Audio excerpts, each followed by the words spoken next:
Vastu living में आप सभी दर्शकों का एक बार फिर से स्वागत है। मैं हूं विकास नांगिया। आज हम अपनी वास्तु और फंक्शुई कंसल्टेंट पल्लवी छिल्लावाड़ा जी के साथ बातचीत कर रहे हैं ड्रीम्स एंड वास्तु विषय पर। पल्लवी जी, कार्यक्रम में आपका फिर से स्वागत है। शुक्रिया। बार बार लगातार एक ही तरह के सपने दिखना, आपने कहा कि हो सकता है कि पितृदोष की निशानी हो सकती है। उसके निवारण के लिए आपने 2-3 वेदों अनुसार जो नारायण बलि और इस तरह की विधि का जिक्र किया।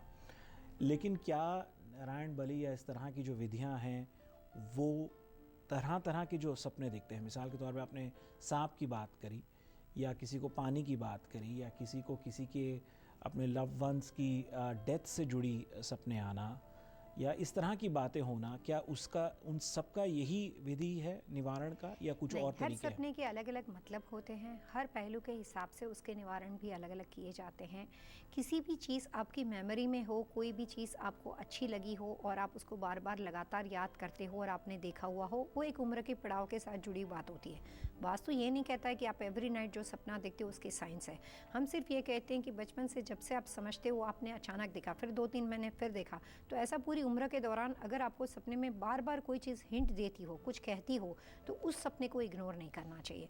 और वास्तु और बुकों, वैदिक वास्तुशास्त्र के नियमों के अनुसार जो बातें हैं, उसके हिसाब से उस सपने के सारे मीनिंग से कुछ ही तरह के सपने हैं जो इस तरह के आपको साइंस के साथ कुछ बताना चाहते हैं। जिसमें सबसे पहले बात है फूड, खाना। आप किसी को खाना खिला रहे हो या आप ऐसा देख रहे हो कि बहुत सारे लोग वहाँ पे बैठे हुए हैं और आपके हाथ उसको आप उसको खाना सर्व कर रहे हो। कई बार आप ऐसा बार बार देखते हो कि आपको बहुत भूख लगी और आप बहुत ज़्यादा खाना आपके सामने पड़ा, आप खाते हो। तो फूड का सपने में बार बार दिखना, ऊंचाई का बहुत बार बार दिखना, जैसे कि आप कहीं पे खड़े हुए हो और हाइट से किसी ने आपको फेंक दिया, आप गिर रहे हो और आप गिरते गिरते आपको पता नहीं कि अभी क्या होगा, उठ गए, आपको अचानक से कुछ ऐसा शॉक लगा या फिर आपने देखा कि आप कंप्लीटली वहाँ पे गिर गए, या कई बार लोगों को लगता है कि वो कहीं पे जाके ठहर गए। तो इस तरह के जो सपने होते हैं, ऐसा लगातार बार बार अगर किसी की ज़िंदगी में होता हो तो उन सीधे सपनों का सारा संबंध वेदों के अनुसार आपकी ज़िंदगी के हिस्से के साथ जुड़ा हुआ है, आपके रिलेशनशिप के साथ जुड़ा हुआ है, आपके चाहने वाले लोग, आपके साथ बंधे हुए लोगों के साथ जुड़ा हुआ है, और उस सपने का निवारण उनको ज़रूर करना चाहिए। तो ये खाने का सपना दिखना या ऊंचाई से गिरना, ये क्या संबोधित करता है? जैसे खाने के बारे में जब आपको ऐसा बार बार दिखाई देता है तो वास्तु ये कहता है कि उसका सीधा संबंध आपके घर में जुड़े हुए ईस्ट और साउथ ईस्ट कॉर्नर के साथ जुड़ा हुआ है। इसका मतलब ये होता है कि जिस आदमी को बार बार ऐसा लगता है कि मेरे को खाना खाना है, लोगों को खिलाना है, इस तरह की दुविधा में जो आदमी रहता है, उसको अपने परिवार के अंदर अपने बच्चों के साथ, अपनी वाइफ के साथ, अपने फैमिली मेम्बर्स के साथ, जो नॉर्थ वेस्ट के विथिशूल के साथ जुड़ी हुई जो भी इफेक्ट है, वो सारी उस आदमी को वहाँ पर दिखाई देती है।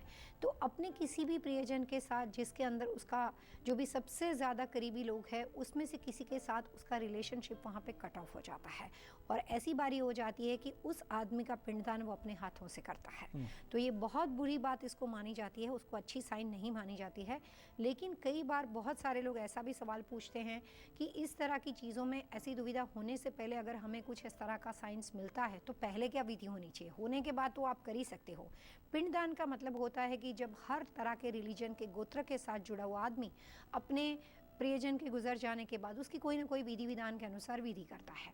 लेकिन जो आदमी बार बार खाना सपने में देखता है, वो आदमी अपने हाथ के अंदर फूड लेके, जैसे पिंडदान का मतलब होता है साल भर के लिए उस सोल को आपने खाना दिया, दैट इज़ कॉल्ड पिंडदान। तो इस तरह की विधि उसके हाथों से होती है और वो बड़ा ही दर्दनाक विषय माना जाता है। लेकिन उसके निवारण बहुत डिफरेंट तरीके से माने जाते हैं। अगर आपको बहुत पहले से पता हो, आप अवेयर हो, आप कॉन्शियस हो, तो वास्तुशास्त्र के नियम के अनुसार आपको अपने घर के पूर्व दिशा के अंदर उसका विधि विधान करना चाहिए। लेकिन अगर हम इसके साथ साथ रिलीजियस एक्टिविटी की बात करते हैं तो ऐसे लोगों को अपने घर के अंदर नवचंडी पाठ एवरी ईयर, साल में एक बार करना चाहिए। नवचंडी का मतलब होता है कि अंबिका शक्ति, जो कि शिव जी के साथ जुड़ी हुई थी, तो पहले सती के रूप में था, जिसकी कहानी हम सारे जानते हैं।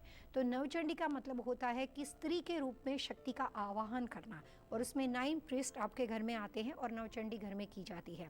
तो ऐसे लोगों को अगर ये बात बहुत पहले से पता हो तो उनको साल में 2 बार अपने घर में नवचंडी का पाठ करवाना चाहिए, नवचंडी का हवन करवाना चाहिए। एवरी डे वो पाठ वो पढ़ सकते हैं और बाद में उनको साल में 2 बार हवन करवाना चाहिए।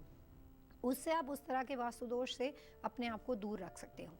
लेकिन इस तरह की कोई भी बात ज़िंदगी में हो चुकी हो और ऐसी कोई दुर्घटना हो चुकी हो, तो ऐसे लोगों को इस तरह की चीज़ें तब तक दिखती रहेगी जब तक उस स्वजन का पिंडदान वो नहीं करते हैं। तो उनका पिंडदान उनको अपना टाइम निकाल के, वो कितनी भी बिजी लाइफ में हो, कई बार 21वीं सदी में लोग कुछ बातों को इग्नोर कर देते हैं, लेकिन शास्त्र किसी भी चीज़ को ऑथेंटिकल प्रूफ के बिना नहीं कहता है। तो कुछ बातों के अंदर उसका रिस्पेक्ट करते हुए उस तरह की विधि को ज़रूर करना चाहिए। जी। इसी तरह से अगर सपनों में जानवर का दिखना, जैसे आपने सांप की बात कही थी, जो मैं समझ पाया हूँ तरह तरह के जानवर आपको दिख सकते हैं, वाइल्ड एनिमल्स दिख सकते हैं, और इवन मैंने जो सुनने में आता है कि जैसे पेट है, डॉग है या कुत्ता है या बिल्ली है, इस तरह के भी जानवर कई बार सपनों में दिखते हैं।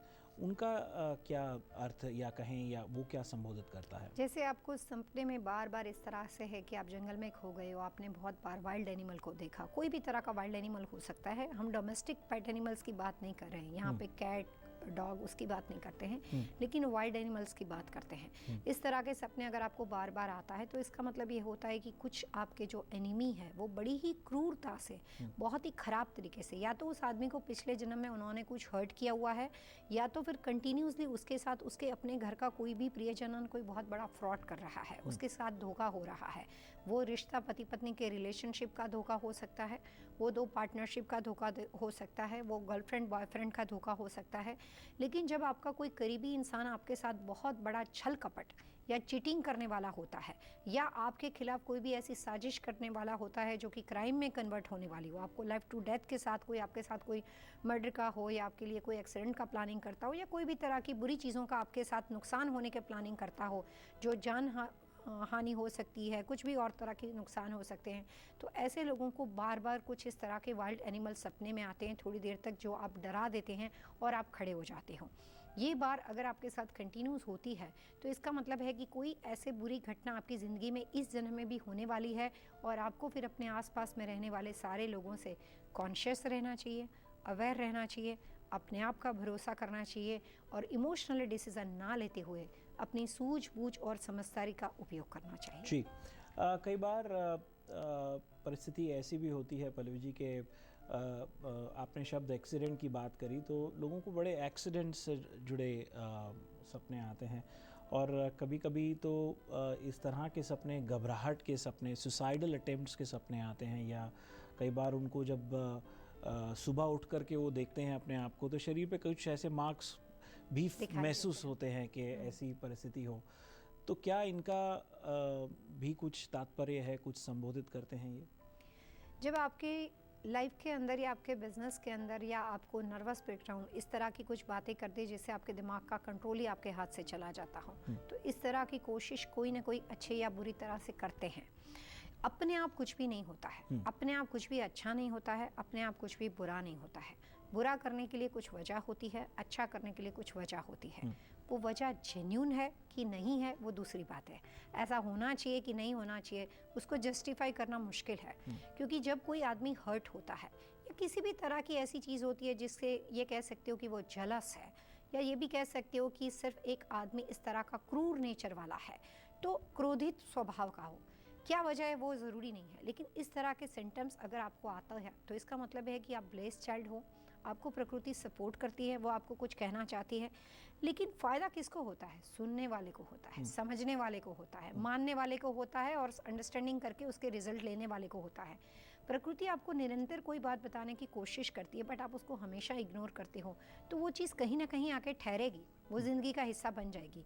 इसी के साथ साथ वास्तुशास्त्र के अंदर आपके घर में आने वाली लक्ष्मी और उससे होने वाला आपकी ज़िंदगी का प्रत्याघात, मतलब किस तरह से लक्ष्मी आपकी लाइफ में सुविधा लेके आती है, बहुत ज़्यादा पैसा आपके लिए दुश्मनी और आपके मर्डर की वजह बन जाता है, या इससे आपकी लाइफ और ज़्यादा खुशहाल होती है, उसके बारे में भी वास्तु में डिटेल बताया गया है। मेरे ख्याल लक्ष्मी से संबंधित जो वास्तु में डिटेल दिया गया है वो जाहिर है कि बहुत से दर्शक जानना चाहेंगे, क्योंकि पैसा किसे पसंद नहीं।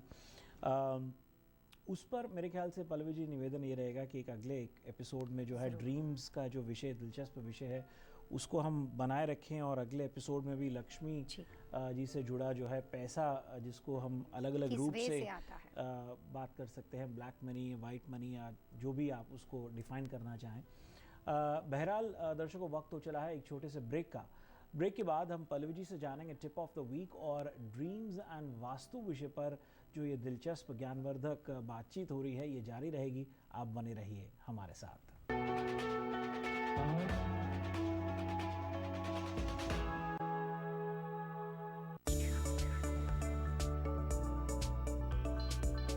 Hi, I am Pallavi Chillabada. You are probably wondering why Vastu living is important.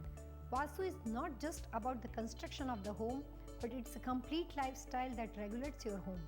Vastu Shastra is increasingly gaining popularity for its powerful and proven results. For more information, visit pallavichilabada.com. एक राह और सही दिशा